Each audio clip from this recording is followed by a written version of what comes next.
आजादी के बाद इस मुल्क को गंगा जमनी तहजीब के साथ बनाया गया था। हर किसी का हक उसके लिए बराबर था, किसी के साथ नाइंसाफी नहीं थी।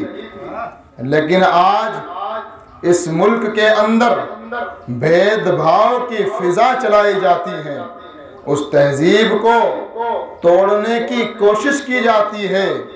तो मैं उनसे कहना चाहता हूँ, ये मेरा पैगाम है कि ना हिंदू है ना मुसलमान है यारो, ना हिंदू है ना मुसलमान है यारो, सच पूछो तो हर आदमी इंसान है यारो। हिंदू हो या मुसलमान हो, क्या फर्क है इनमें, काटो तो वही खून है, वही जान है यारो। तो कौन कराएगा?